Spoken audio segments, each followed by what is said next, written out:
আমি সত্যিই মনে করি যে কোনো রকমের প্রভাব কাজ করছে না এবং বাংলা ভাষা বাঁচছে নিজস্বতায়। আসলে দেখুন, বাংলা ভাষাকে বিশুদ্ধির কথা স্বর্ণালী বলছিল, কাকে আমরা বলবো বিশুদ্ধ বাংলা ভাষা, সেটাই একটা প্রশ্ন। বাংলা ভাষার জন্ম থেকে বিভিন্ন ভাষার শব্দ বাংলা ভাষার মধ্যে প্রবেশ করেছে এবং বাংলা ভাষাকে সমৃদ্ধ করেছে। এত এত শব্দ আমরা বলি যে শব্দগুলো আসলে বাংলা শব্দ নয়। আজকে মানে চেয়ার টেবিলের পরিবর্তে আমরা কী শব্দ ব্যবহার করব? কাজেই বাংলা ভাষার যে এই ক্ষমতা, গ্রহণ করার ক্ষমতা, সেটা অত্যন্ত গুরুত্বপূর্ণ। এবার প্রশ্ন হচ্ছে চাপের, রাজনৈতিক চাপ নাকি ধর্মীয় চাপ। আমি উল্টো দুটো কথা বলবো।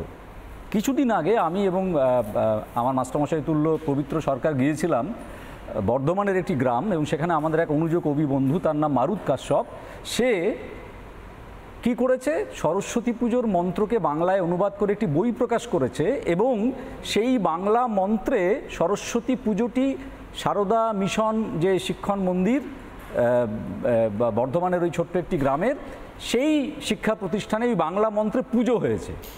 আমি তো বলবো ভাষা এখানে ধর্মের উপর চাপ তৈরি করতে পেরেছে, ঠিক উল্টোটা। প্রকৃত ভাষা বেঁচে থাকে কথ্য ভাষায়। এই ধর্মীয় চাপ, এই রংধনু শব্দ যতই বইয়ে ঢোকানো হোক না কেন, নজরুলের মহাশ্মশানের পরিবর্তে যতই গোরস্থান ঢোকানো হোক না কেন, মুখের ভাষায় যারা কথা বলছে তারা কি কখনোই ধর্মীয় চাপ আর রাজনৈতিক চাপের কাছে মাথা নত করে নাকি? ফুটপাতে বাংলা ভাষা বেঁচে আছে, পাড়ার মোড়ে চায়ের দোকানে নিভু নিভু লণ্ঠন জ্বলা আলোতে বাংলা ভাষা বেঁচে আছে। সেখানে গিয়ে কোনো ধর্ম, কোনো রাজনৈতিক নেতা একেবারেই বাংলা ভাষার উপর কোনো চাপ প্রভাব বিস্তার করতে পারবে না।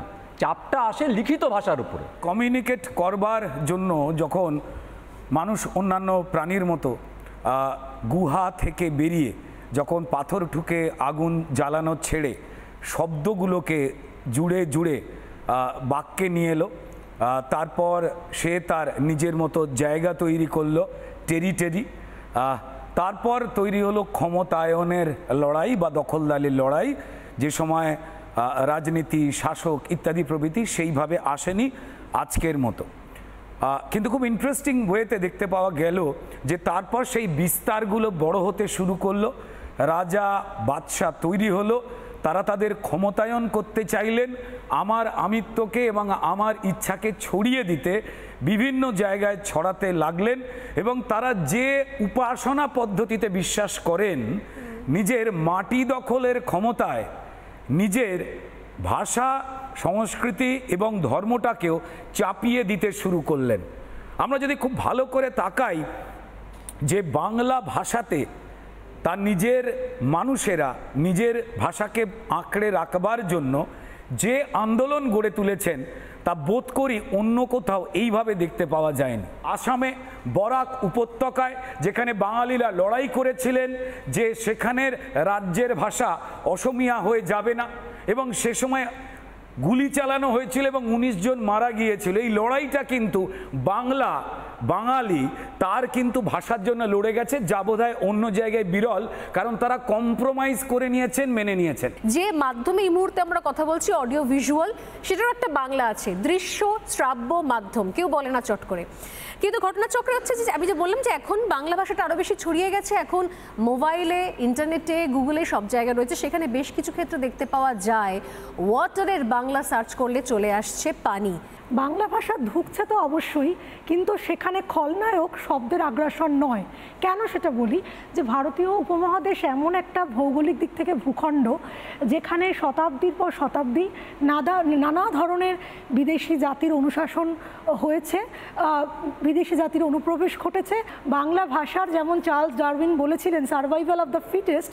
যে কোনো ভাষাকে বাঁচিয়ে রাখতে গেলে সেখানে সময়ের সঙ্গে, পরিস্থিতির সঙ্গে, অন্যান্য সংস্কৃতির, অন্যান্য জাতির ভাষাকে অনুপ্রবেশ ঘটাতেই হবে, না হলে সেই ভাষা কখনো বেঁচে থাকতে পারে না। কিন্তু সেটাই আমাদের সংকটের অবস্থা। আমরা যদি দেখি যে আমাদের কলকাতায় এখন অনেকটাই দখল নিয়েছে হিন্দি ভাষা বা ইংরেজি ভাষা, যেটা বাংলা ভাষার চর্চাকে কমিয়ে দিচ্ছে। এই জায়গাটায় আংশিকভাবে আমি একমত। সেটা হচ্ছে বাংলা ভাষা নিজস্বতায় বাড়ছে, সেটা হচ্ছে এপার বাংলায়, কিন্তু ওপার বাংলায় এটা ধর্মের কোপে ঢুকছে। কিভাবে প্রমাণ করে দিচ্ছি। মনে করুন আপনি একজন বাংলাদেশিকে জিজ্ঞেস করলেন, কি ভাই কেমন আছো, সে কি উত্তর দেবে? ভালো আছি আলহামদুলিল্লাহ। আপনি এবার আলহামদুলিল্লাহ শব্দের অর্থ আল্লাহর প্রশংসা হোক। মানে আমি বলছি আমি ভালো আছি, আল্লাহর প্রশংসা হোক, আপনি কেমন আছেন। ঠিক একইভাবে আমি একজন হিন্দু, আমাকে বলা হলো কেমন আছো ভাই, আমি বললাম আমি ভালো আছি, জয় শ্রীরাম, আপনি কেমন আছেন। যে মুহূর্তে আমি জয় শ্রীরাম বলবো সঙ্গে সঙ্গে আমাকে বলবে ব্যাটার ছেলে হিন্দুত্ববাদী, সেকুলারিস্ট, যারা সেকুলার পন্থী তারা চেঁচিয়ে উঠবে। এইটা হচ্ছে এই মুহূর্তের নিয়মিত প্র্যাকটিস। অথচ আজকে যদি ধরা যায় নিশ্চয়ই ভাষা বহমান, এবং আমাদের ভাষায় বাংলা ভাষার মধ্যে বহুকাল আগে থেকে আরবি ফার্সির আগমন ঘটেছে। মধ্যযুগের কথা বললাম, বাংলায় মুসলমানরা যখন এসছে সেই সময়ের কথা বললাম। বাংলা ভাষার সামনে প্রতিবন্ধকতা তৈরি হয়েছিল।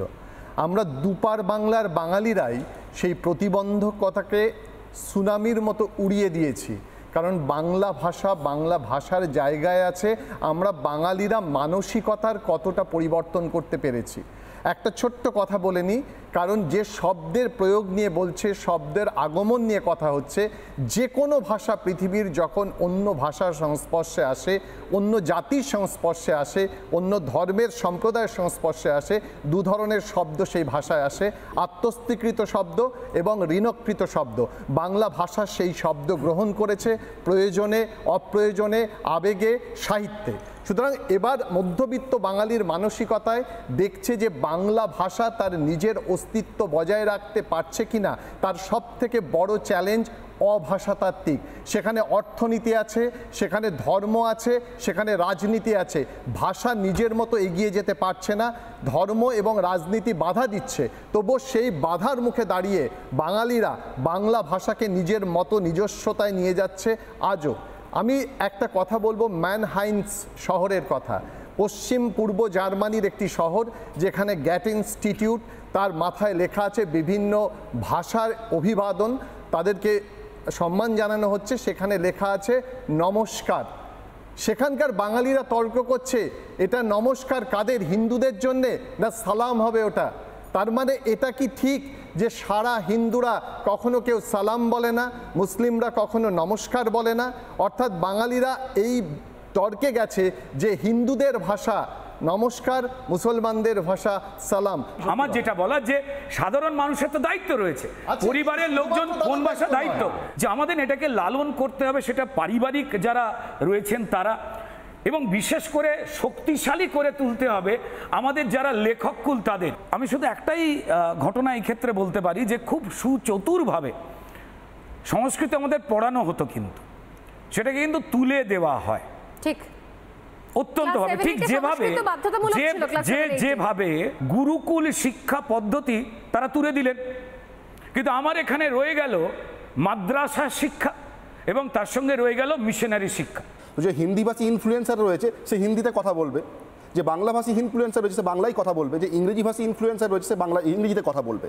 শ্রোতাদের মধ্যে কোনটা বেশি ইম্প্যাক্টফুল হবে সেটা ডিপেন্ড করছে তারা কীভাবে রিপ্রেজেন্ট করছে। হিন্দিতে যদি 50টা কন্টেন্ট ক্রিয়েটার, আপনি ইউটিউব খুলুন, আপনি যে কোনো মিডিয়া খুলুন, হিন্দিতে যদি 50টা কন্টেন্ট ক্রিয়েটারের ভালো ভালো চ্যানেল পান, ইংরেজিতে আপনি 500টা পাবেন, বাংলায় 5টা পাবেন। এখানে কোথাও বাধ্যতামূলক করা হয়েছে আরবি ফার্সি, আরবি বা উর্দুকে, আর কোথাও বাধ্যতামূলক করা হয়েছে যে সংস্কৃত সিলেবাসেই থাকবে না, কোথাও পড়ানোর কোনো জায়গা নেই।